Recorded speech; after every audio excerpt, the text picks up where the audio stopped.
Salomón fue el tercer y último rey del reinado de Israel. Ese reino unido después del rey Saúl y el rey David. Él fue el hijo de David y Betsabé, la exesposa de Urías, elitita, que David había matado para ocultar su adulterio con Betsabé. Salomón escribió el Cantar de los Cantares, escribió el libro de Eclesiastés y también gran parte del libro de los Proverbios. Su autoría del libro de Eclesiastés es discutida por algunos, aunque Salomón es el único hijo de David al ser rey de Israel, no solo de Judá, también en Jerusalén. Muchas de las descripciones del autor encajan perfectamente con Salomón, y Salomón justamente reinó durante 40 años. ¿Qué podemos aprender de la vida del rey Salomón? ¿Qué puntos fuertes puedo aplicar a mi vida con el rey Salomón? ¿Cuáles son los aspectos más destacados de la vida de Salomón? Cuando llegó al trono, buscó a Dios y Dios le dio la oportunidad de pedir lo que quería. Salomón reconoció humildemente su incapacidad para gobernar bien y desinteresadamente le pidió a Dios la sabiduría que necesitaría para gobernar justamente al pueblo de Dios. Dios le dio sabiduría y también le dio riqueza.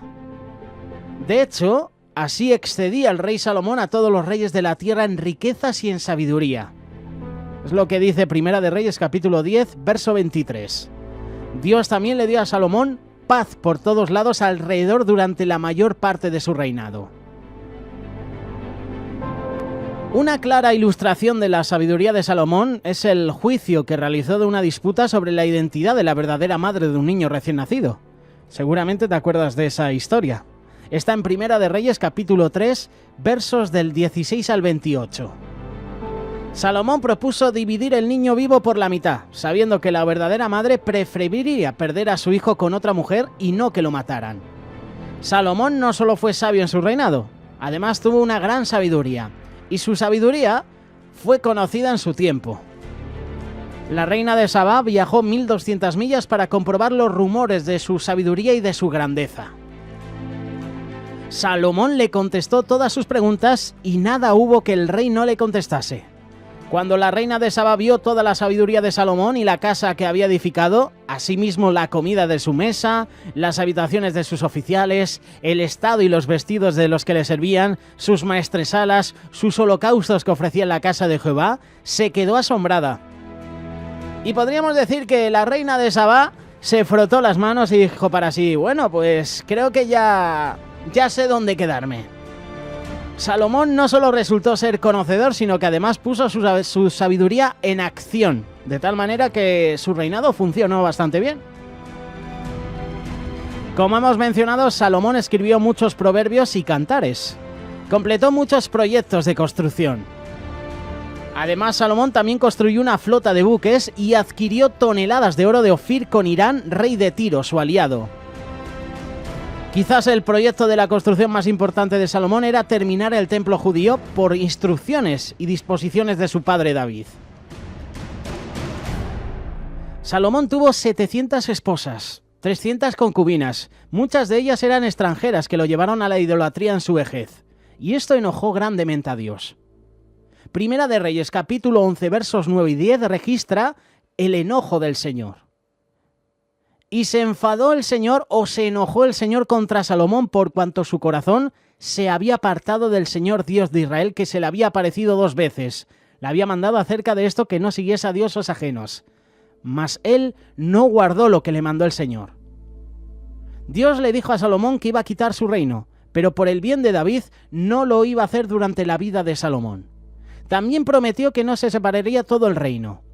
Entretanto, Dios levantó adversarios contra Salomón que le causaron problemas todos los días de su vida.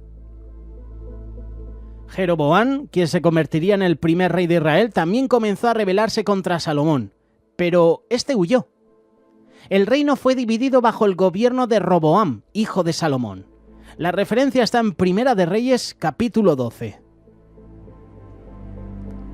Hay muchas lecciones que podemos aprender de la vida de Salomón. Primero, cuando buscamos a Dios con todo nuestro corazón, lo vamos a encontrar. En segundo lugar, aquellos que honran a Dios Él los va a honrar. Tercero, Dios nos va a capacitar para llevar a cabo las tareas de las cuales Él nos ha llamado. Eso sí, si confiamos en Él. Cuarto, la vida espiritual es una maratón, no es una carrera de velocidad. Un buen comienzo no siempre es suficiente para terminar bien. Salomón empezó bien, pero al final se desvió. Saúl empezó bien, pero al final se desvió. Quinto, podemos sinceramente pedirle a Dios que incline nuestro corazón hacia Él. Una de las referencias está en Primera de Reyes, capítulo 8, versos 57 y 58. Que el Señor nuestro Dios esté con nosotros como estuvo con nuestros antepasados, que nunca nos deje ni nos abandone, que incline nuestro corazón hacia Él, para que sigamos todos sus caminos y cumplamos los mandamientos.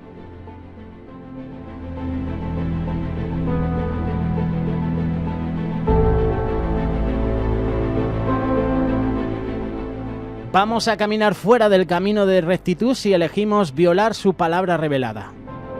Eso es así de simple. Sexto, los más cercanos a nosotros van a afectar nuestra vida espiritual. ¿Te acuerdas lo que mencionábamos la semana pasada? Dependiendo en el ambiente donde estás, tu carácter se va a formar. Por lo tanto, debemos ser muy cuidadosos con las compañías que tengamos. Eso es importante. Dime con quién andas y te diré quién eres, ¿no? Pues eso en la vida espiritual también tiene mucho valor y es importante. Séptimo y último punto. La vida vivida aparte de Dios no tendrá sentido, independientemente de la educación, de los objetivos cumplidos, de los grandes placeres, de la mayoría de la abundancia. Apartados del Señor nada podemos hacer. Y como dice Eclesiastés capítulo 1, verso 2, lo más absurdo de lo absurdo, presta mucha atención, dice el maestro, lo más absurdo de lo absurdo, todo es un absurdo. Es una versión internacional.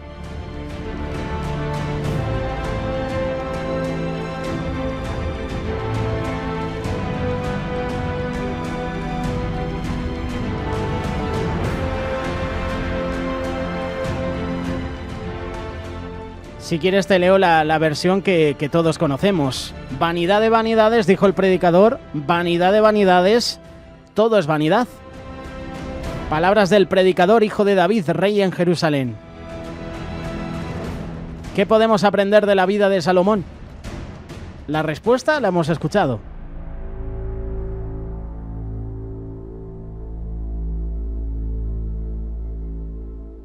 Radio Solidaria, una radio comprometida.